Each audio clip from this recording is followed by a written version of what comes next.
It was a cold winter night, and I had just moved into my new apartment, an old creaky building with hardwood floors that groaned and sighed with every step, the kind of place you could tell had seen better days. I had only been living there for a few weeks when I decided to stay home one Friday evening while my roommates went out for the weekend. The silence was a relief at first. It was nice to have the place to myself, but as the night dragged on, that silence began to feel wrong. It wasn't just the usual quiet of being alone. There was an emptiness to it, a heaviness that I couldn't shake. The first time I noticed, it was when I was sitting in the living room watching TV, and I could swear I saw a shadow pass through the hallway, just out of the corner of my eye. I thought it was nothing, probably just my mind playing tricks in the dark, but then it happened again, a shape moving quickly past the doorframe, and this time I stood up to check, but the hallway was empty as it should have been. Still, the feeling lingered, that someone was watching me, and every time I went to the kitchen, every time I moved from room to room, I had the sensation of being followed, like the air was thick with something not there, and I kept hearing faint whispers, as though the walls themselves were murmuring. The weirdest part came later that night, when I decided to go to bed. My bedroom door was open, but as I stepped inside, I noticed something strange. The closet door, which had been wide open when I left, was now completely closed. But I was sure I hadn't shut it. I told myself it was just the wind or my imagination running wild, but that's when I heard it. Footsteps, soft, slow, dragging across the hardwood floor in the hallway just outside my room.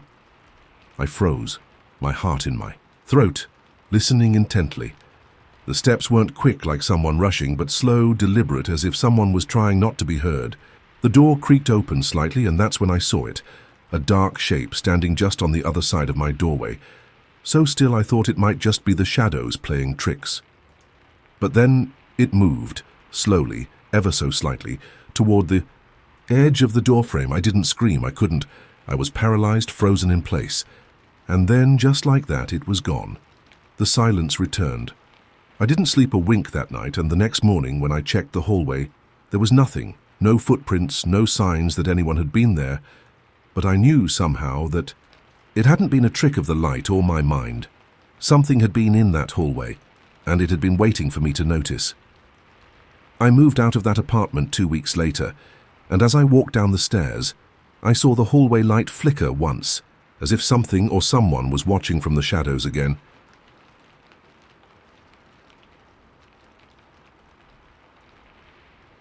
It was a hot summer night when I decided to stay home alone for a few days while my parents were out of town.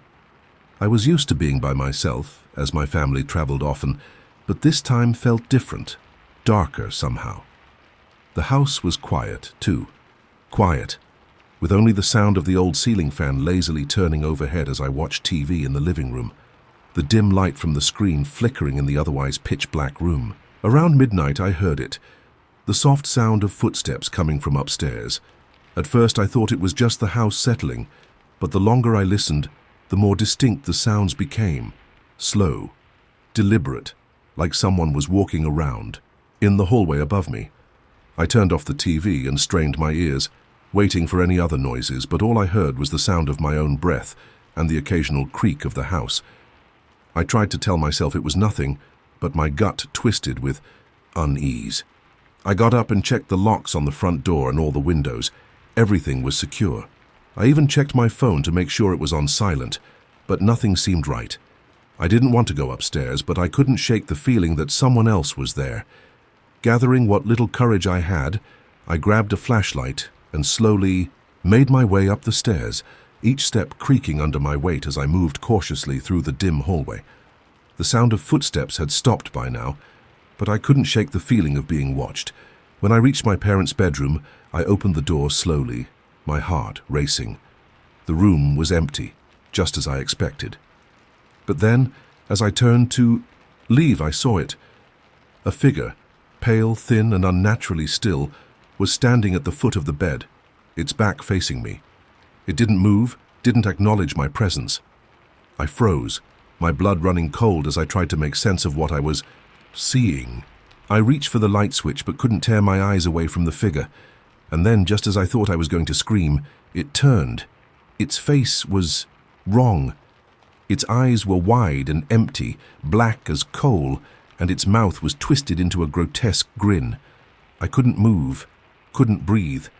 Then, in a voice that was barely more than a whisper, it said, "I've been waiting for you." I stumbled backward, tripping over a chair as I ran down the stairs, and when I looked back, the figure was gone.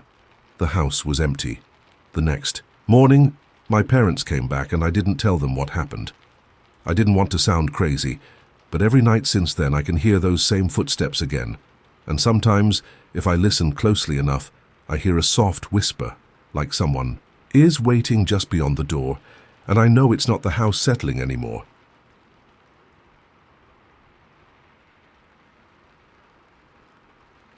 It was a Friday evening when my roommates left for the weekend, and I was left alone in the house, which was unusual because I'd never spent much time by myself in that house.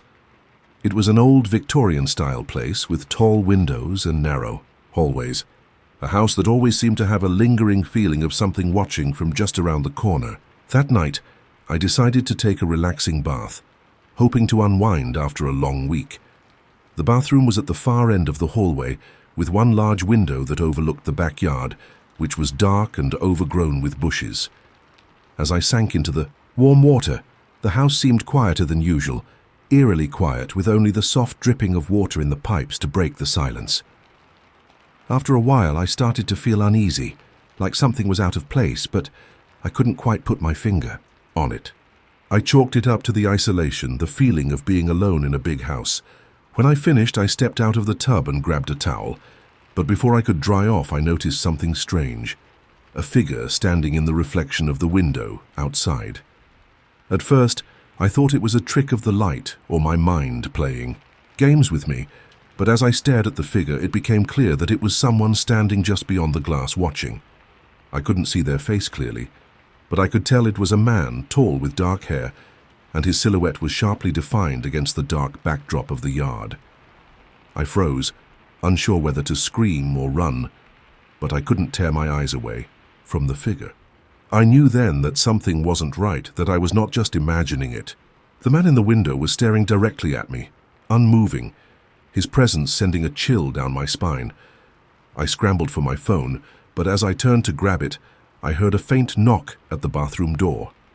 It was soft at first, just a tap-tap, but then it grew louder, more insistent, like someone was trying to get in.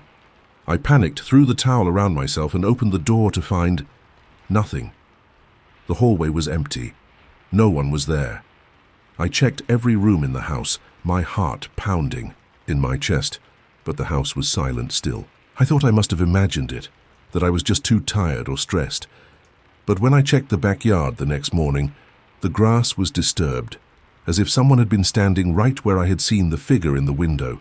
And there, in the mud, were footprints, faint but clear, and they led right up to the house.